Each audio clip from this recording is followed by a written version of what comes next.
Students, हमारा जो running topic था सरफेस टेंशन का, उसमें हमने अभी तक की पढ़ लिया है अबाउट एक्सेस प्रेशर। आज हम अगला टॉपिक स्टार्ट करेंगे और जानेंगे कैपिलैरिटी क्या होता है।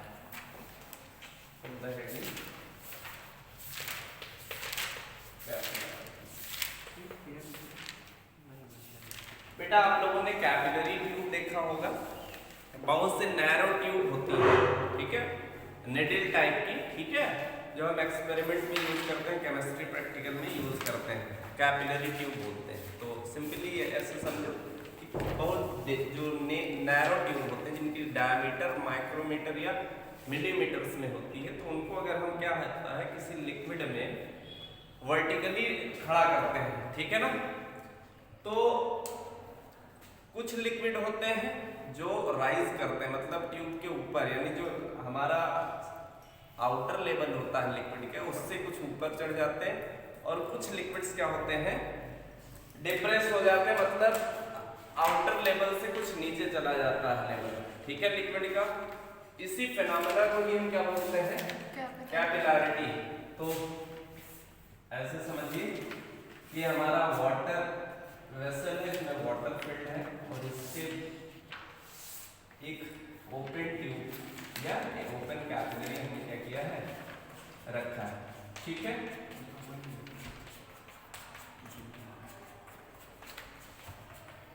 ये क्या है बेटा, वाटर। जब वाटर भरा जाएगा तो इसमें क्या होता है, जो आउटर सरफेस है उससे कुछ ऊपर क्या होता है, वाटर राइज करता है, ठीक है। अगर हम बात करें दूसरे फिनोमेनन की, तो यहां पर हमने मरकरी फिल किया,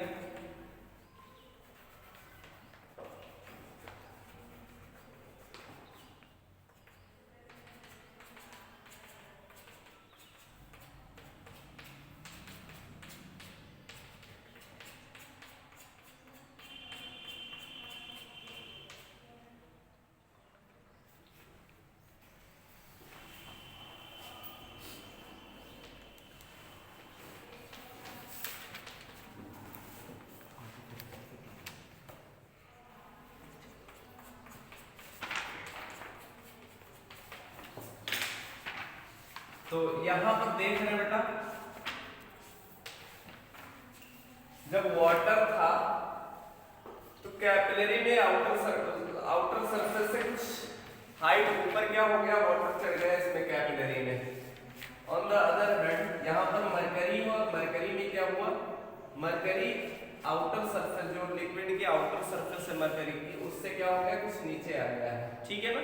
तो इसी फिनोमेनन को हम क्या बोलते हैं, कैपिलैरिटी। सिंपल सी डेफिनेशन हो जाएगी, द राइज और depression of a liquid through a capillary tube, ठीक है, या when stand in a liquid, ठीक है, इज नोन एज कैपिलैरिटी। या ऐसे कह सकते हैं long definition, when we stand a vertical, ठीक है, capillary tube in a liquid, then some liquid rise in the capillary tube and some liquid depress in the capillary tube, and this phenomenon is known as what, capillarity. You may write now, when a capillary tube,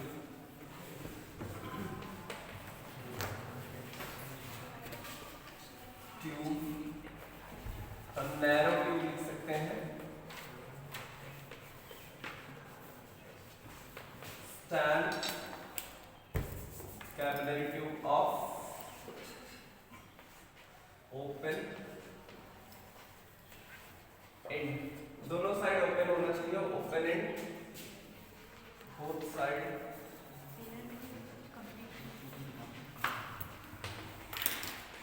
stand vertically in a liquid vessel,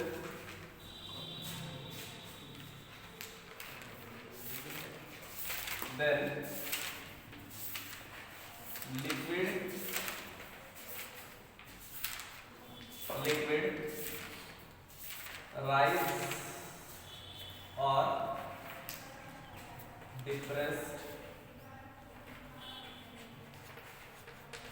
in the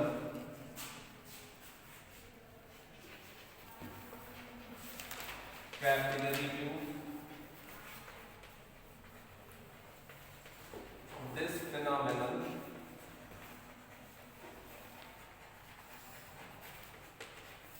is known as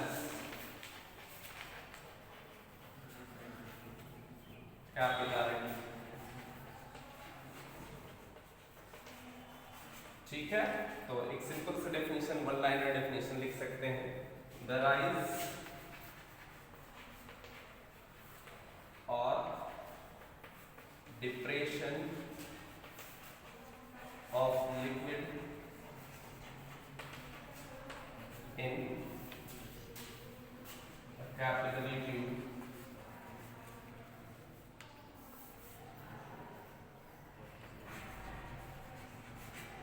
capillary tube is known as capillarity. ठीक है, अब बात करेंगे कौन से ऐसे liquid होंगे जिनमें राइज करेगा लिक्विड, कौन से ऐसे लिक्विड होंगे जिनमें क्या होगा, डिप्रेस होगा। तो बेटा इससे पहले हमने बताया था कोहेसिव और एडहेसिव फोर्स के बारे में। ठीक है, कोहेसिव फोर्स वो होता था जो सेम मॉलिक्यूल्स के बीच फोर्स ऑफ अट्रैक्शन होता था। एडहेसिव फोर्स वो होता था जो डिफरेंट मॉलिक्यूल्स के बीच जो लगने वाला फोर्स ऑफ अट्रैक्शन है। और हमने बताया था कि ग्लास और वाटर के लिए एडहेसिव फोर्स होता है in comparison to cohesive force of water, यानी वाटर के मॉलिक्यूल्स के बीच जो फोर्स ऑफ अट्रैक्शन है वो क्या है, कम है। किनके मॉलिक्यूल्स के बीच लगने वाले फोर्स, वाटर और ग्लास मॉलिक्यूल, यानी एडहेसिव फोर्स ज्यादा होगा, इसलिए क्या करेंगे, ये ऊपर चलते जाएंगे और इनके बीच जो सरफेस मिलेगी वो कैसे सरफेस होगी बेटा, कॉनकेव। ये हमने बताया था लिक्विड मेनिस्कस के बारे में, ठीक है ना। और दूसरा है यहाँ पर मरकरी और ग्लास ट्यूब के बीच जो लगने वाला एडहेसिव फोर्स है वो क्या है, कम है in comparison to adhesive force, इसलिए क्या है, डिप्रेस होता है। दूसरी बात ये समझिए, हमने एंगल ऑफ कांटेक्ट की बात करी थी, तो जिनमें एंगल ऑफ कांटेक्ट कैसा होता है, एक्यूट होता है, वो क्या करते हैं, हमेशा राइज करेंगे, और जिनमें एंगल ऑफ कांटेक्ट क्या होता है, ऑब्ट्यूज होगा, ठीक है, उसमें क्या होगा, हमेशा डिप्रेस होगा। आई होप आप लोगों को अच्छे से समझ में आओगे, फटाफट से नोट डाउन कर लीजिए और फिर हम इसके हाइट के बारे में डिस्कस करेंगे, ठीक है। चलिए बेटा हम अगला टॉपिक पढ़ेंगे। जैसे लिक्विड यहाँ पर ऊपर चढ़ा है, ठीक है, तो कितनी हाइट तक चढ़ेगा, ये हमको इसका जो है रिलेशन फाइंड करना है।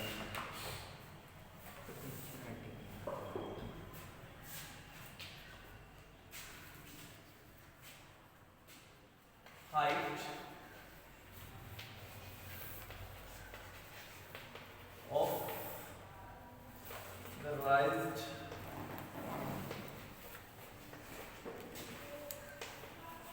liquid in capillary tube.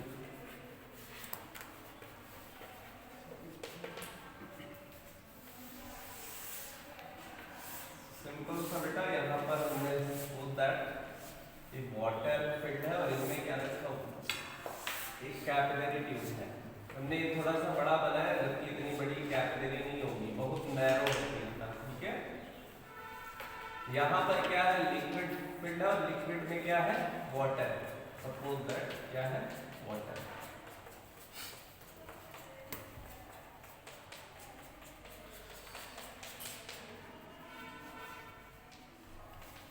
अब वाटर है तो क्या होगा, कुछ ऊपर तक की हाइट जाएगी वाटर की।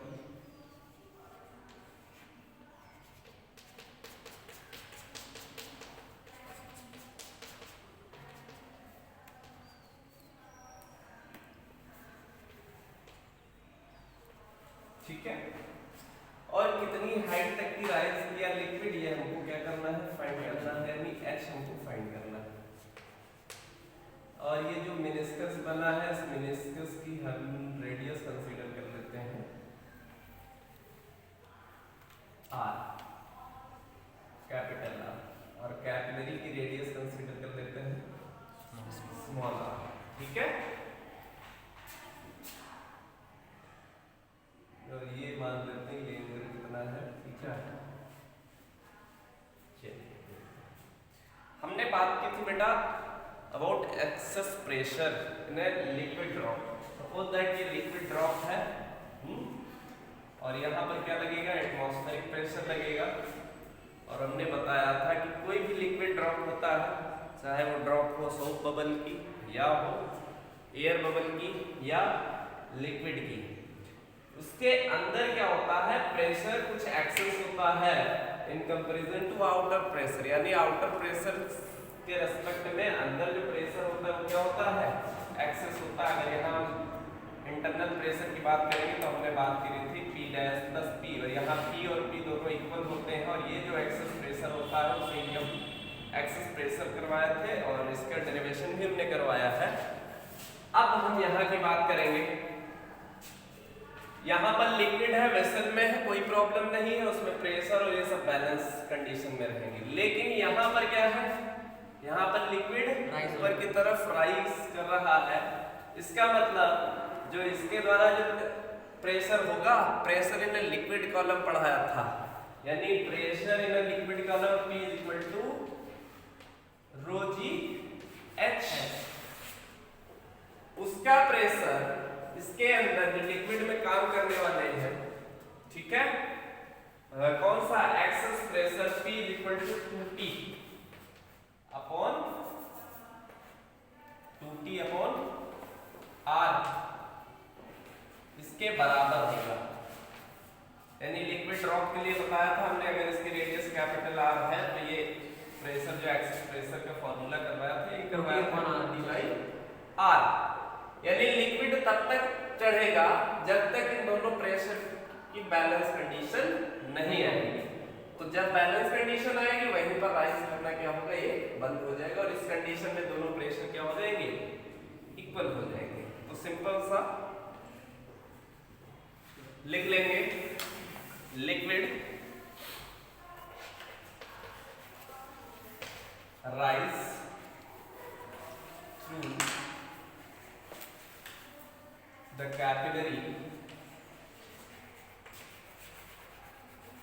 Through the capillary up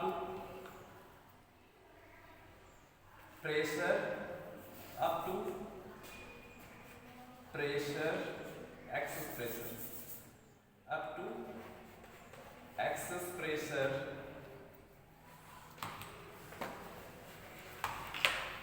inside the liquid become equal to the pressure in the liquid column। यानी ग्रेविटी के इफेक्ट के इक्वल नहीं हो जाता तब तक ये क्या करता है, ऊपर राइज करता है। Pressure in the liquid column that is P is equal to H rho G, ठीक है, and P is equal to 2T by R।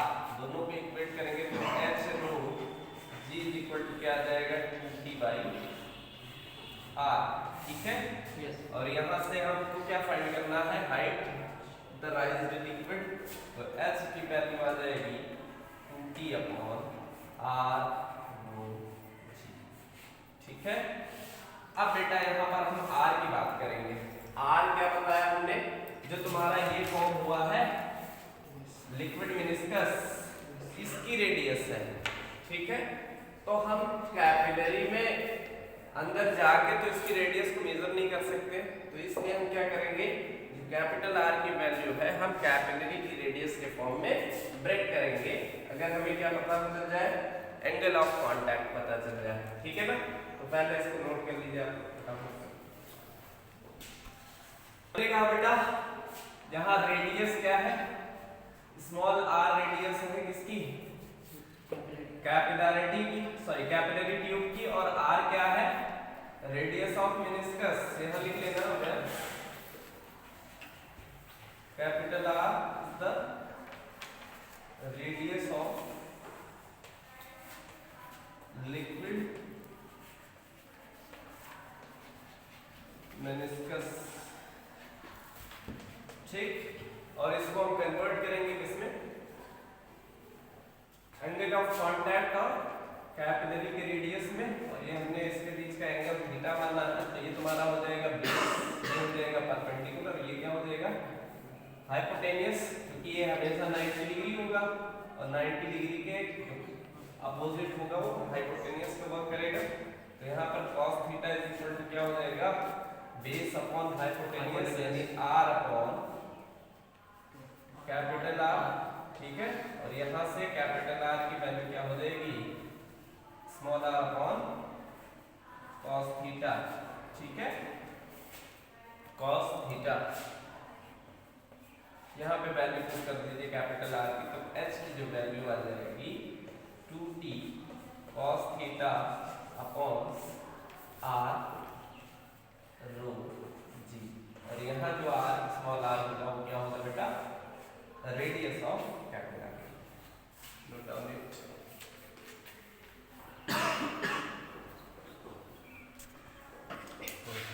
चलिए बेटा ये टॉपिक फिनिश हुआ, और हम समझेंगे कि अगर यही कैपिलरी को क्या किया जाए, हॉरिजॉन्टली थोड़ा सा तिरछा कर दिया जाए, ठीक है, लिक्विड ट्यूब में, तो उसमें कितने हाइट तक की लिक्विड राइज करेगा, इसके बारे में हमें डिस्कस करना है। तो सपोज दैट यहाँ एक कैपिलरी है, और सबसे पहले वो क्या था, सीधी, ठीक है,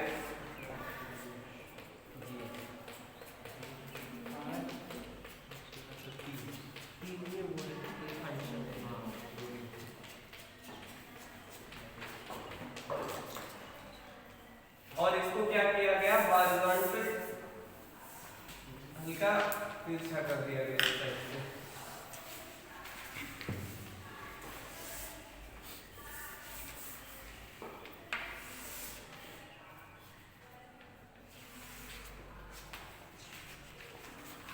तो कहां तक की लिक्विड क्या होगा, राइज करेगा, ये हमको डिराइव करना है इसका रिलेशन।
चलिए इधर देखिए बेटा, ये हमने क्या किया, एक कैपिलरी था जो वर्टिकल थी, और इसको क्या किया, हल्का सा तिरछा कर दिया, स्लैंट कर दिया, और इस स्लैंट करने पर इसकी कितनी हाइट होगी ये हमको, यानी कितनी हाइट तक की क्या करेगा,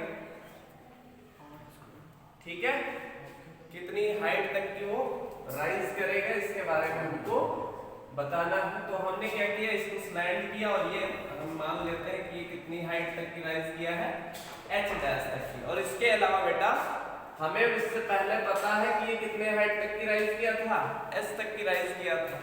तो हमको क्या रिलेशन फाइंड करना है, h डैश और h में रिलेशन फाइंड कर लेते हैं, ठीक है ना। तो देखते हैं, ठीक है,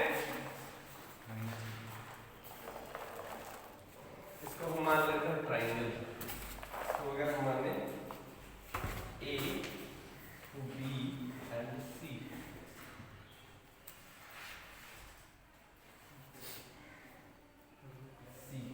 तो in triangle A B C cos alpha की वैल्यू क्या हो जाएगी? cos अल्फा ही क्यों है? क्योंकि हमको क्या करना है, बेस और हाइपोटेन्यूस में रिलेशन फाइंड करना है। तो cos थीटा बराबर होता है बेस अपॉन हाइपोटेन्यूस यानी h अपॉन h डैश, और हमको फाइंड क्या करना है, h डैश फाइंड करना है। तो h डैश इक्वल टू हो जाएगा h upon cos alpha. Also we know h की वैल्यू क्या होती है, 2t cos theta upon r rho g. यहाँ पे वैल्यू पुट कर दीजिए, क्या आ जाएगा 2t cos theta upon r rho जी cos अल्फा। ये आ गया हमारा ठीक है। Note down it.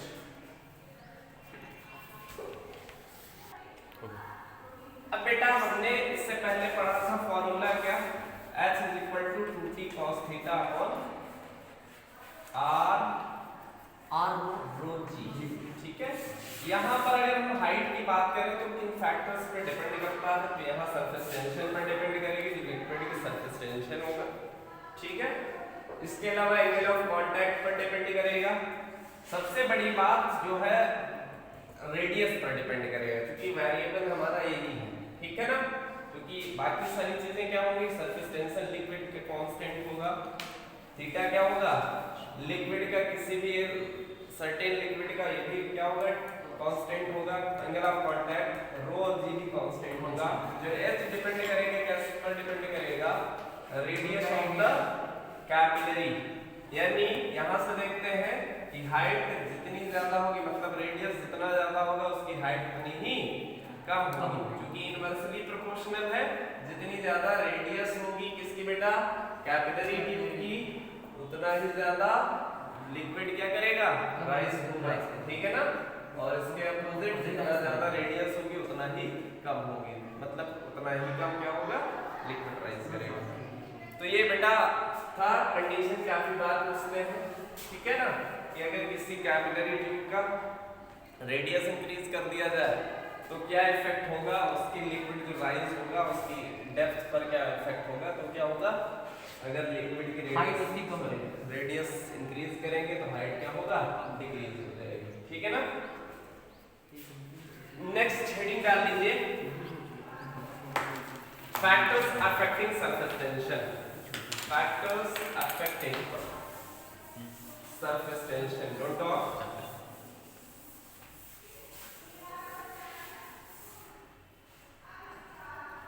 Factors affecting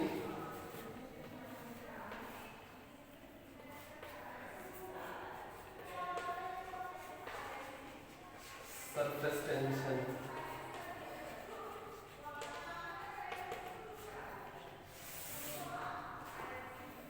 Factors affecting surface tension. पहला हेडिंग बेटा, effect of temperature. Effect of temperature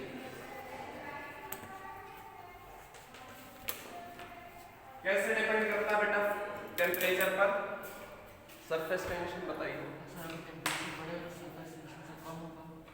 बिल्कुल, टेम्परेचर इंक्रीज करने पर जो सरफेस टेंशन होगा वो क्या होगा, डिक्रीज होगा।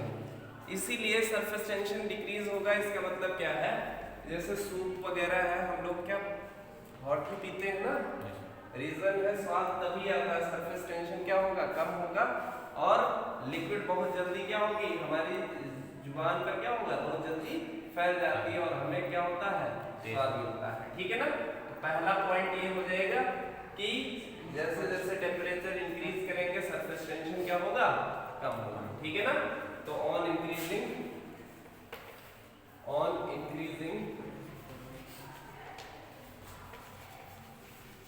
Temperature temperature surface tension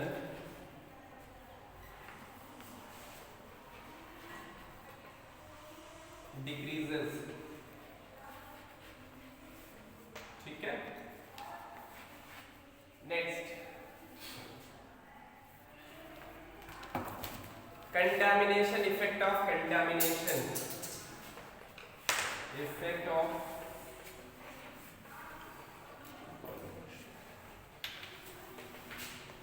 contamination क्या होता है बेटा? धूल मिट्टी। जी, क्या इफेक्ट होगा धूल मिट्टी का कंटामिनेशन? ज्यादा होगा तो सरफेस टेंशन भी ज्यादा ही हो जाएगा। जी, ज्यादा हो जाएगा, इम्प्योरिटी ज्यादा है तो सर ग्रीस लगाने पर सरफेस टेंशन में क्या इफेक्ट होता है? ग्रीस या ऑयल लगाने पर ऐसा कम होता है। हाउ? और धूल मिट्टी का क्या इफेक्ट होता है? फ्रिक्शन ज्यादा होता है तो क्या इफेक्ट होगा कंटामिनेशन का?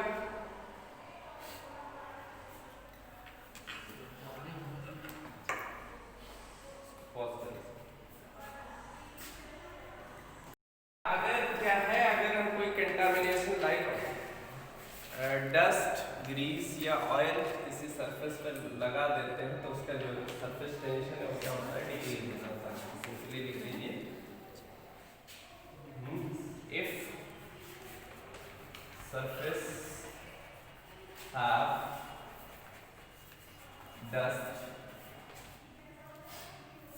ग्रीस, oil, then the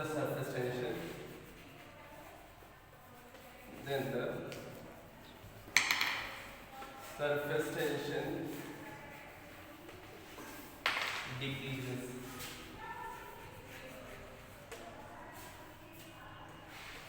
ठीक है, थर्ड पॉइंट लिख दीजिए, effect of solute, effect of solute, ठीक है। सिंपल सा बेटा, कोई सॉल्यूट जो बिल्कुल सॉल्युबल हो लिक्विड में, उससे क्या होगा? सरफेस टेंशन इंक्रीज करेगा। फॉर एग्जांपल जैसे हम क्या करें, अगर सॉल्ट को लें और लिक्विड में या वाटर में क्या करें? सॉल्युबल करें, मतलब घोल दें, तो उसका सरफेस टेंशन क्या होगा? इंक्रीज कर जाएगा। बट अगर हम शुगर सॉल्यूशन लें, ठीक है, शुगर मिक्स करें, तो शुगर को मिक्स करने पर वो कंप्लीटली क्या होता है? सॉल्युबल नहीं होता, और इसलिए क्या हो जाएगा? उसका सरफेस टेंशन डिक्रीज कर जाएगा, ठीक है। तो लिख लीजिए, if the solute is soluble in liquid, then the surface tension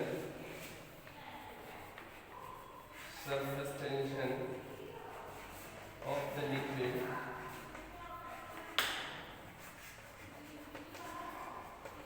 increases, and vice versa. And